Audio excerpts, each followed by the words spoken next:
So today we're going to cover Chapter 3, Section 3, and today we're going to learn how to prove that the lines are parallel. So what we're going to be doing today, if you remember back from Chapter 2, where we learned about a converse, remember a converse takes the original conditional, the if-then statement, and it reverses it. So now we're going to take all of the theorems we learned yesterday and we're going to turn them into their converses. So we're going to switch the if and the then. So this is the first one. It's the corresponding angles converse theorem. And this one states that if two lines are cut by a transversal and corresponding angles are congruent, then the lines are parallel. So yesterday we were given that the lines were parallel, so then we could prove that the angles were congruent. Now it's reverse. Now they're going to tell us the angles are congruent and we can prove the lines are parallel. So in words, I'm going to state here that if angle 2, this is specific to this picture, if angle 2 is congruent to angle 6, then I can prove or show that J is parallel to K.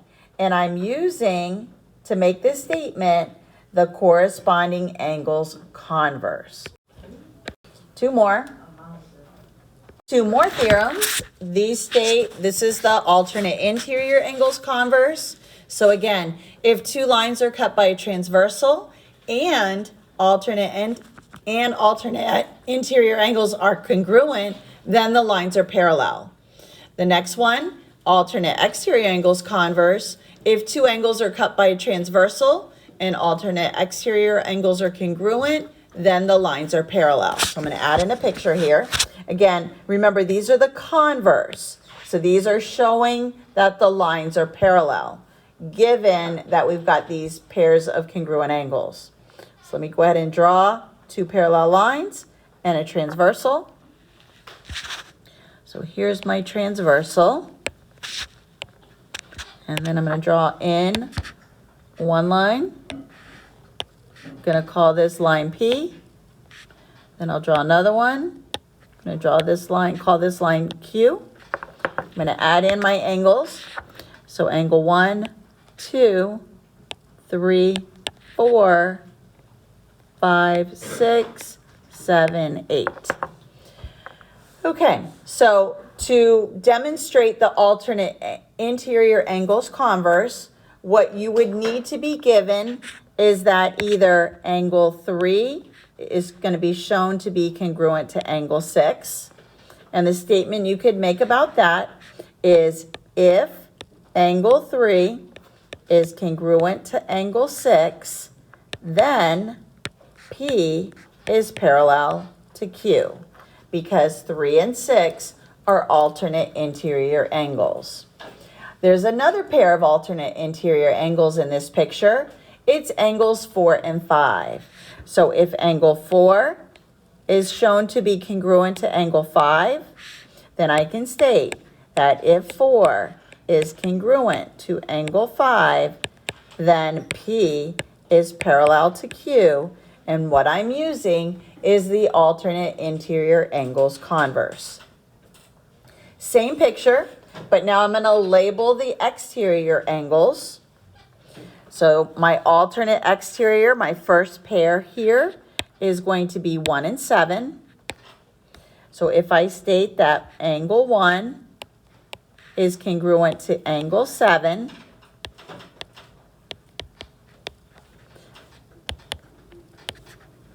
then P is parallel to Q.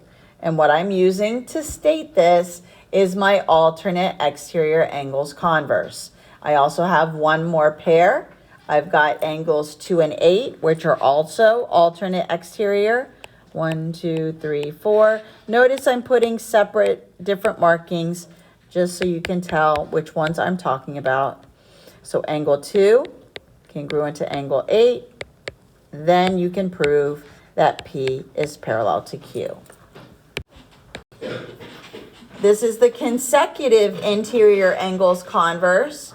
So if two lines are cut by transversal so that the consecutive interior angles are supplementary, then the lines are parallel. So again, I can go ahead and give you guys a figure. So let me go ahead and draw the lines. This time I'm going to call line M and line N. Draw my transversal here.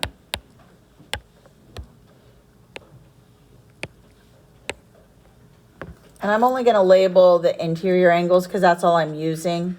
So I could say 1, 2, 3, 4.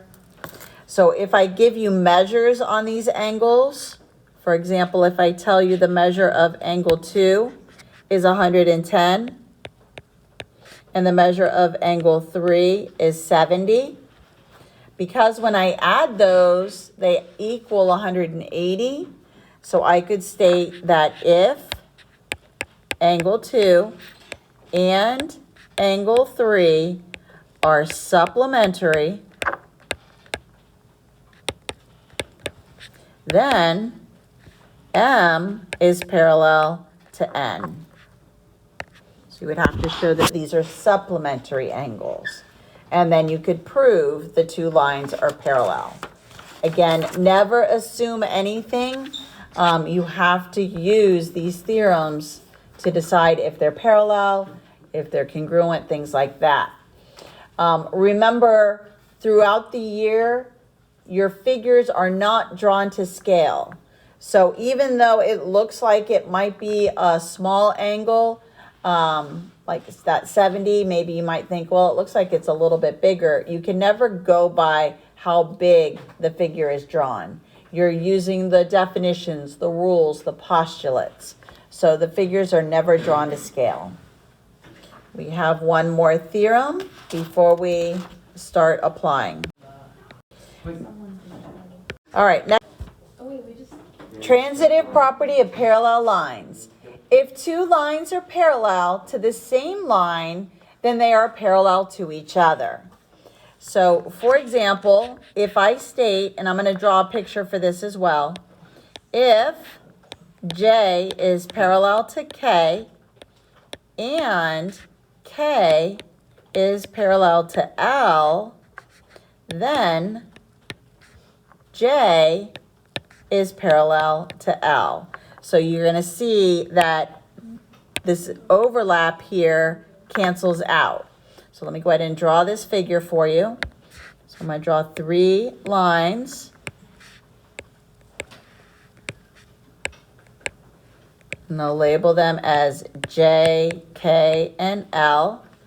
So if J is parallel to K and K is parallel to L, notice you got the overlap, which will cancel out, and you can conclude the beginning to the end. So J parallel to L. This is your transitive property for parallel lines. Next one. Next slide. So far, we've learned 4 ways to prove lines parallel. We can either show that we have a pair of corresponding angles that are congruent. We could show that we have a pair of alternate interior angles that are congruent. Show that we have a pair of consecutive interior angles or supplementary. Or show that both lines are parallel to the third line. Now, this one here, number 2, we also learned the alternate exterior angles are congruent. So both alternate interior and exterior. Some books don't have both, but our book does. So as long as you show alternate interior angles congruent or alternate exterior are congruent, you can show that the lines are parallel.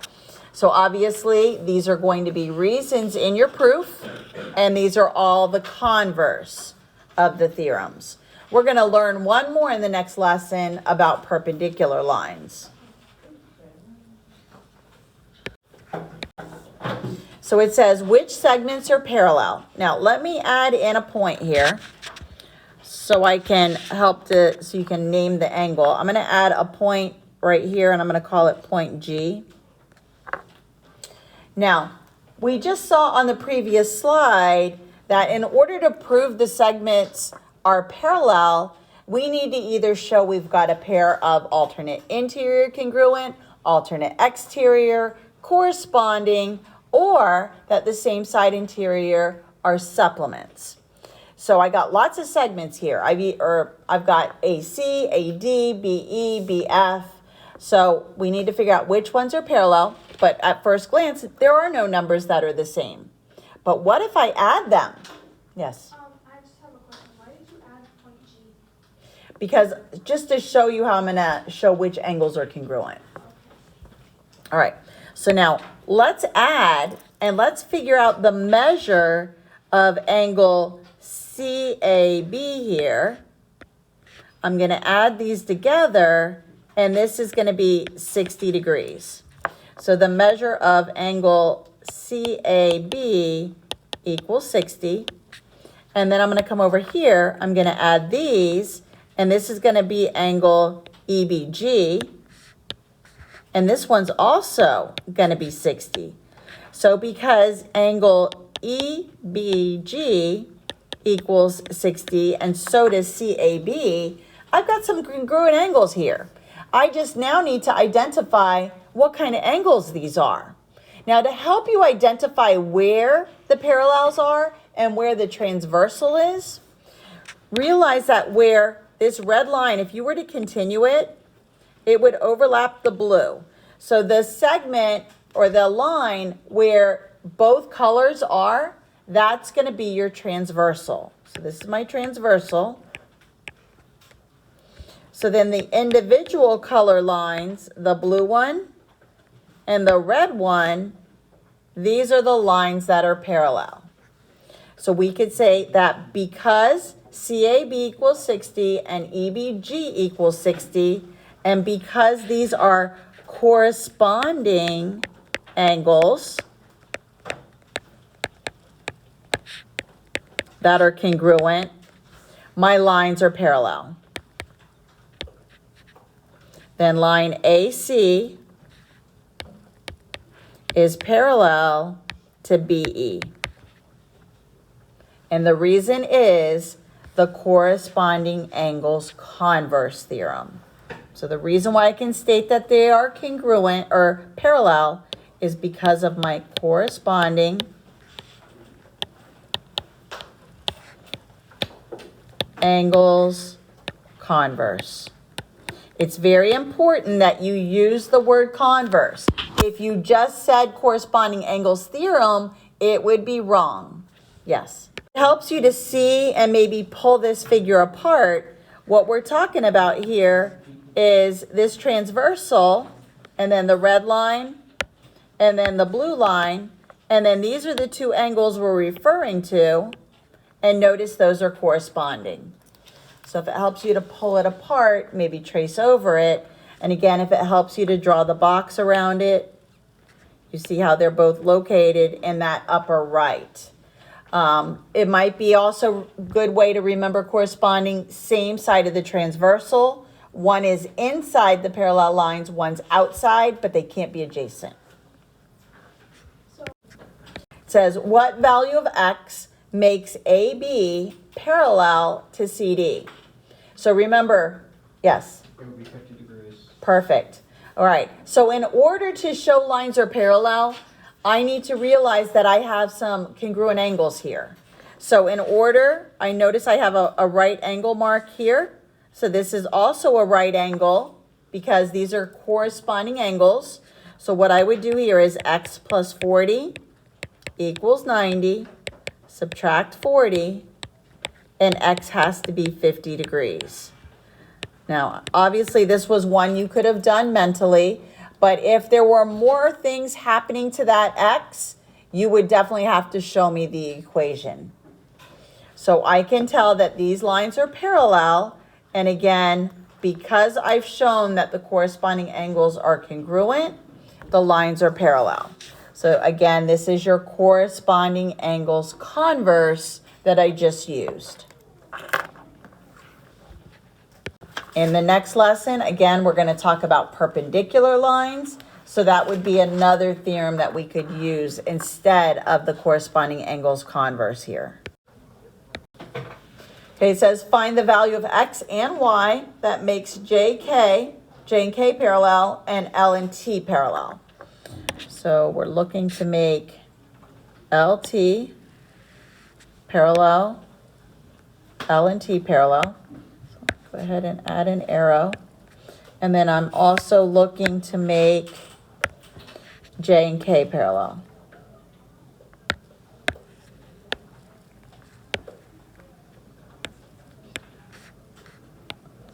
Okay, so for here, let's go ahead and find x first. So notice if I use the top, if I forget about this right now, and just look at these two, these are corresponding angles.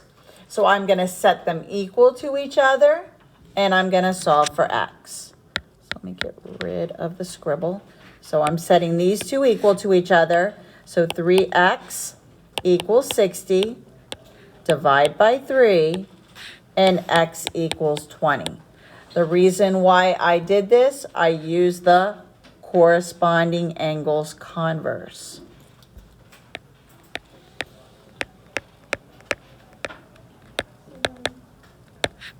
You have to plug it into 3x now? Nope.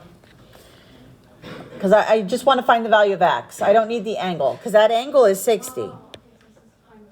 All right, now I'm going to find the value of y, and I'm going to do the same thing, but for this one, I could pretend like this isn't here. And then again, these are now alternate interior angles. I'm using the 60 still. So 2y is going to be equal to 60. And the reason why I can set them equal to each other is because these are alternate interior angles. Divide by 2, and y equals 30.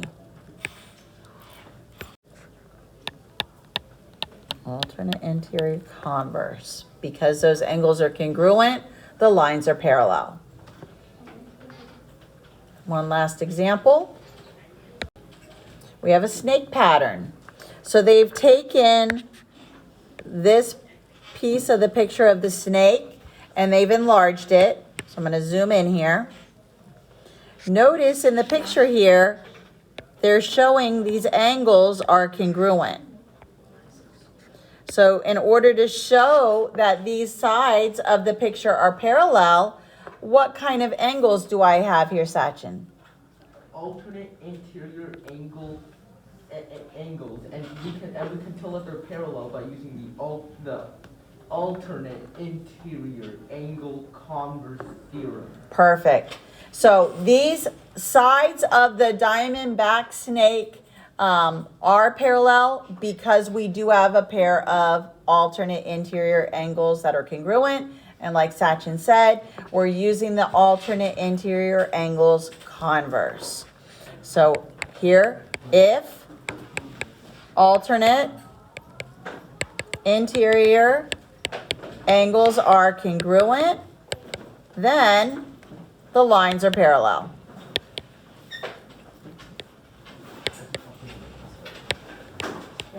And that is it.